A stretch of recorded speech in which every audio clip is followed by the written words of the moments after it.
let's talk about what happens when you masturbate, because this is exciting. Neuroscience has really developed a lot over the last 15, 20 years. And now we know a lot about what happens when you masturbate. Now, when you masturbate, you have an orgasm. When you have an orgasm, you get the highest level of endogenous opiates, enkephalins, endorphins, etc. Hits the excitement center of your brain, the prefrontal cortex, and boom, you get this incredible orgasmic rush. This thing is better than any drug you can do.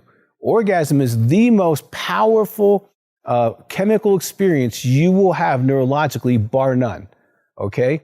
So, but what happens when you have that chemical release, whatever you're physically looking at the point of that release, you literally glue to, hunger for, crave, and want to repeat. So let's go back to Pavlov's dog. Ring the bell, feed the dog. Ring the bell, feed the dog. And you actually set up a neurological attachment to whatever you are masturbating to. So imagine this. Now, remember, I've done thousands of masturbation histories.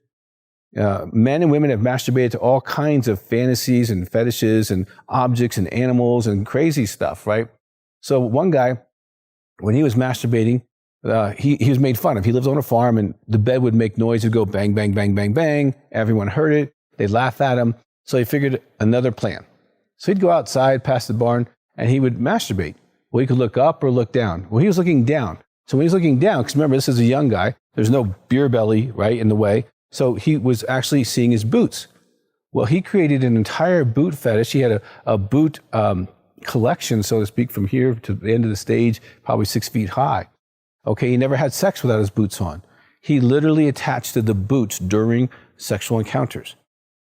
Now, this story might sound funny to you, but I can tell you hundreds of other stories of attaching to certain things, especially if you're getting into pornography or fantasy, and you can create scenarios that are almost impossible to recreate. But you glue to them, you hunger for them, you crave, and you want to repeat them. This is the gift of sex. You know, if you're in a marriage, you have sex with your spouse, and the more you have sex with them, the more you want to have sex with them, the more you attach to them, you connect to them, you glue to them. It's that bond, that chemical bond and psychological bond and spiritual bond that can help hold a marriage together. Okay? So this is the most powerful thing you possess. So you should know why you're using it and how to use it.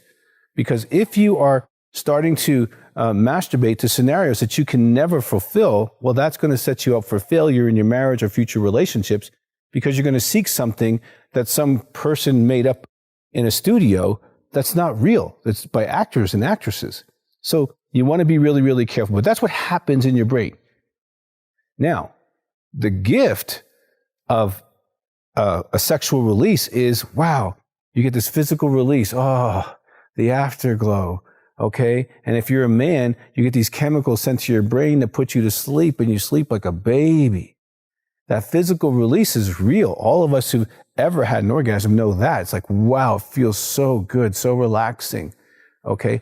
And that's a reason why some people masturbate, to get that chemical feeling, to get that afterglow feeling. Now, if you have a spouse and you're masturbating, okay, maybe you're using masturbation in a different way, and we'll get to that.